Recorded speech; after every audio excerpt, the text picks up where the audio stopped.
सबको जय मसीह की। मैं जतिन बब्बर और आप देख रहे हैं मसीह परिवार चैनल। तो जैसे कि आप सब जानते हैं कि हम अपने चैनल पे, मसीह परिवार चैनल पे अलग अलग पास्टर्स की वीडियो को अपलोड करते हैं। अगर आप भी अपनी वीडियोस को, अपनी मिनिस्ट्री की वीडियोस को, अपनी टेस्टिमनीज को हमारे चैनल मसीह परिवार चैनल पे अपलोड करवाना चाहते हैं तो आप हमारे नंबर पे कांटेक्ट कर सकते हैं 9041690174।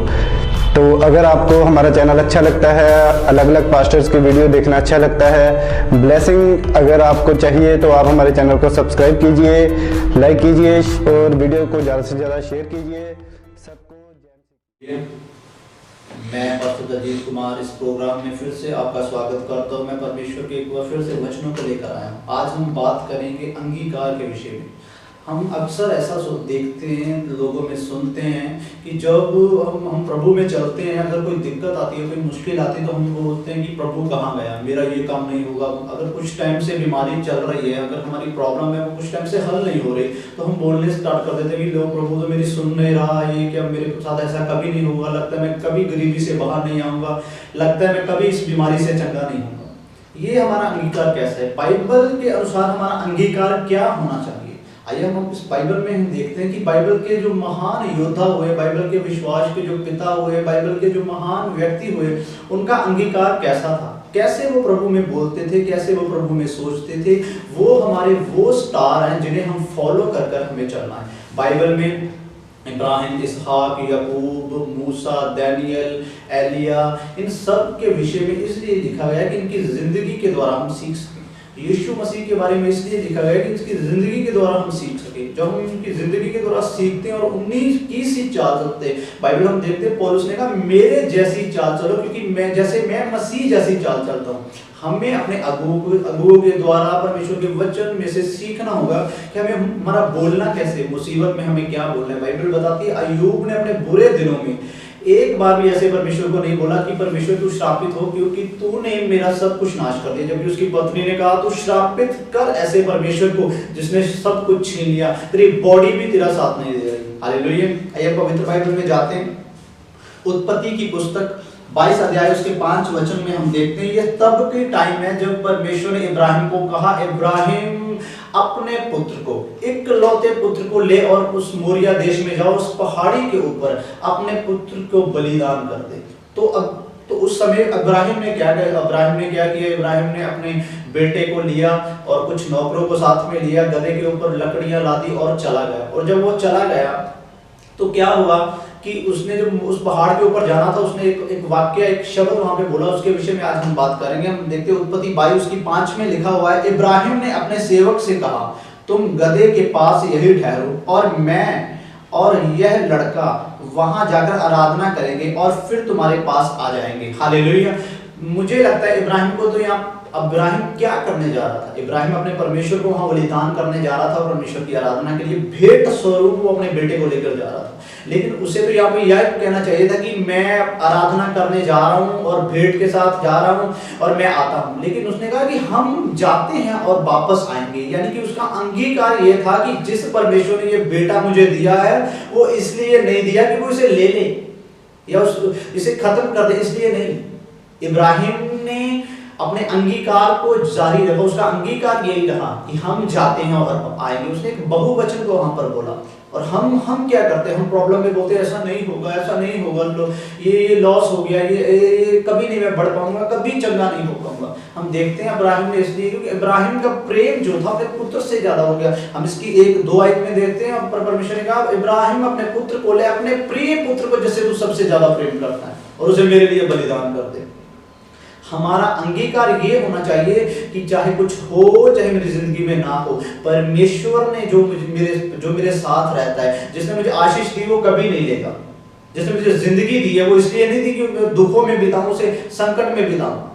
हमारा अंगीकार क्या है ये मायने दिखाता है परमेश्वर में। परमेश्वर आपके जुबान को देखता है कि आपका दिल क्या बोलता है। जो व्यक्ति, बाइबल में लिखा है, जो किसी इंसान के दिल में होता है वही उसकी जुबान पर आता है।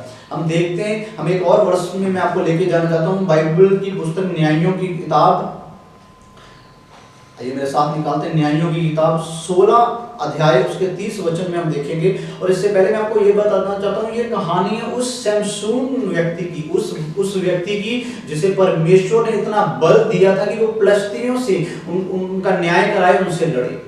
और बाइबल कहती है वो एक ऐसा शूरवीर योद्धा था, ऐसा था कि जब परमेश्वर का आत्मा उसके ऊपर उतरता था वो हजारों सैनिकों को अकेला ही मारता था। बाइबल बताती है कि एक बार जब लोगों ने उसे बांध दिया तो जब आत्मा उसके ऊपर उतरा तो जो रस्सियों से उसे बांधा गया था वो ऐसे जलकर गिर गई जैसे कि वो आग में जल गई हो, ऐसे वो गिर गई उसकी बॉडी से। और लिखा उस गधे की जबड़े की हड्डी उसके हाथ में आ गई, उस गधे के जबड़े की हड्डी से उसने हजारों व्यक्तियों को मारा।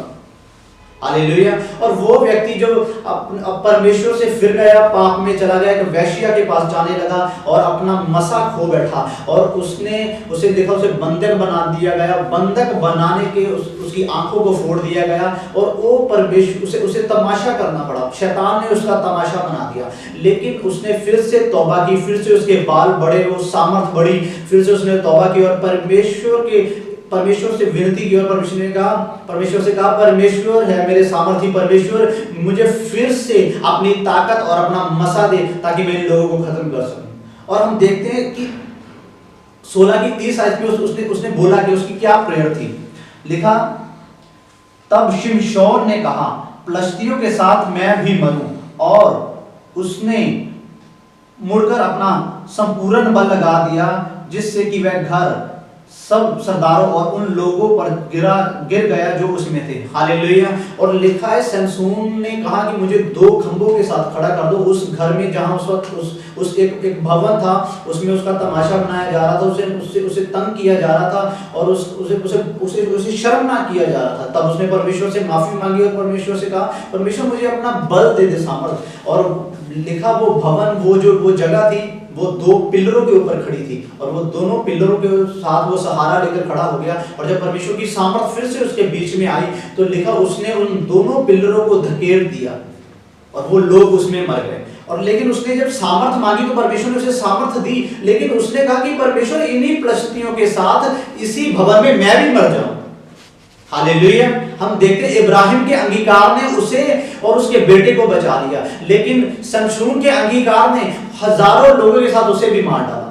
परमेश्वर ने उसे इसलिए सामर्थ नहीं दी थी कि वो भी उसके साथ मर जाए। अगर वो ऐसा ना कहता परमेश्वर मैं भी इनके साथ मरूं, तो वो जरूर वहां से बच जाता। हमारा अंगीकार हमारी जिंदगी दे सकता है, हमारा अंगीकार हमें मौत दे सकता है।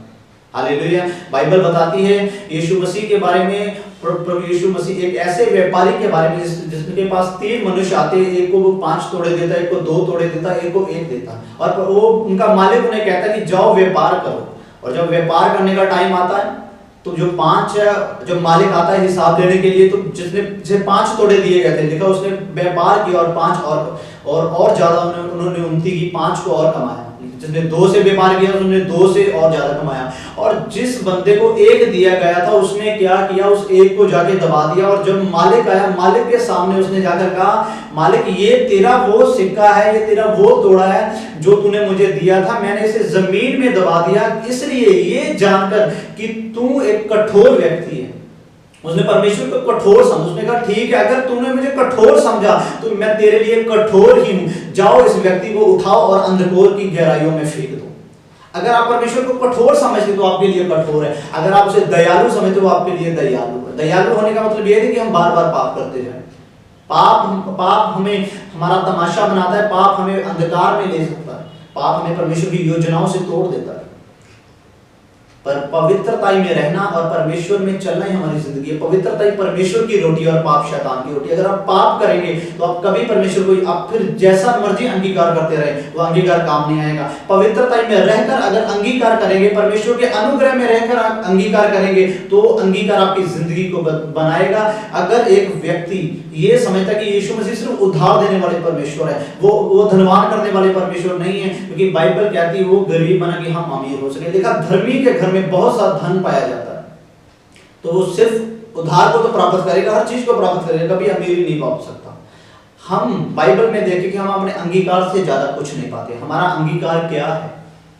हालेलुया। जब यीशु मसीह क्रूसीफाई होने वाले थे, उन्हें पता था कि मैं क्रूस के ऊपर मारा जाऊंगा, वो बार बार एक चीज को अपने चेलों के सामने अंगीकार करते रहे। उन्होंने कहा मैं इस जगत में मरने के लिए आया हूँ, मैं मारा जाऊंगा, गाड़ा जाऊंगा, तीसरे दिन मुर्दों में से जी उठूंगा। और ऐसा हुआ, वो तीसरे दिन मुर्दों में जी उठे। उन्हें शक नहीं था, ऐसा पता नहीं कि होगा या नहीं होगा। हमारा अंगीकार है क्या? जब दाऊद गोलियत के सामने गया और गोलियत ने कहा मैं तुझे मसल दूंगा, लेकिन दाऊद ने कहा मैं तेरा सर तेरे धड़ से अलग कर दूंगा अपने परमेश्वर यहोवा के नाम से। उसके अंगीकार ने, उस हियाव ने उसे जिता दिया। हमारा क्या अंगीकार है? इब्राहिम ने कहा हम जाते हैं, आराधना कर कर वापस आते हैं। और शमशूर ने क्या कहा? मैं भी इन्हीं फिलिस्तीनियों के साथ मर जाऊं। आपका अंगीकार आपको जीवन देगा और आपका अंगीकार आपको मृत्यु देगा।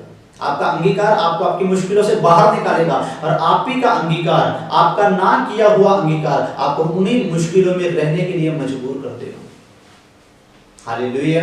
मैं चाहता हूं आप अपने अंगीकार को सही रखें, पॉजिटिव बोलें। बाइबल कहती है हम अच्छा बोले, वो बोले जो हमें जो हमारी उन्नति के लिए। पवित्र बाइबल में लिखा हुआ है कि कम बोलो, लेकिन जब तुम बोलो तुम्हारे मुंह से उन्नति की बातें निकले, ऐसी बातें निकले जिससे सुनने वाले पर अच्छा प्रभाव पड़े और उसकी उन्नति हो। क्योंकि बाइबल कहती है हमारे मुंह में जीवन, हमारे मुंह में मृत्यु हो।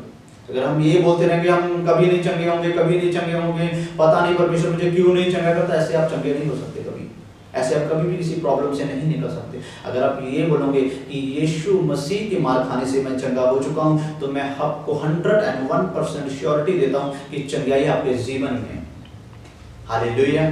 क्योंकि परमेश्वर आपके जीवन में काम करना चाहते हैं, लेकिन वो आपके अंगीकार से ज्यादा आपके जीवन में कोई काम नहीं कर सकते। तो अपने अंगीकार को ठीक रखें। अंगीकार जीवन को, अनंत जीवन को लेकर आता है। हालेलुया। मैं आपके लिए प्रार्थना करूंगा, जो बीमार व्यक्ति है वो अपनी बीमारी वाली जगह पर हाथ रखें। इसी वक्त आपका परमेश्वर का स्पर्श आएगा और आप हील होंगे। ये खास बीमारों के लिए प्रार्थना है। मैं प्रार्थना करता हूँ स्वर्गीय पिता, मैं प्रार्थना करता हूँ इस खुदाबंद मैसेज को देखने वाले लोगों के लिए, जिन लोगों ने अपनी बीमारी वाली जगह पर हाथ रखा है, आपका आत्मा छुए, इनके अंगीकार सही हो। बाइबल कहती है हम आपके फोड़े खाने से चंगे हुए। खुदाबंद धन्यवाद खुदा, इस वीडियो को देखने वाले लोग हील हों यीशु मसीह के नाम से।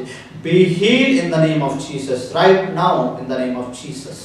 खुदा तेरा स्पर्श इन्हें चंगा करे यीशु मसीह के नाम से, आमीन। मैं आपको एक बार फिर से बताना चाहता हूँ, अपने अंगीकार पर ध्यान दें। आप क्या बोलते हैं ये ध्यान दें। उठते समय, बैठते समय, हर समय अपने अंगीकार पर ध्यान रखें। हम फिर से परमेश्वर के वचनों को आपके पास लेकर आएंगे। तब तक मेरी ओर से सभी को जय मसीह।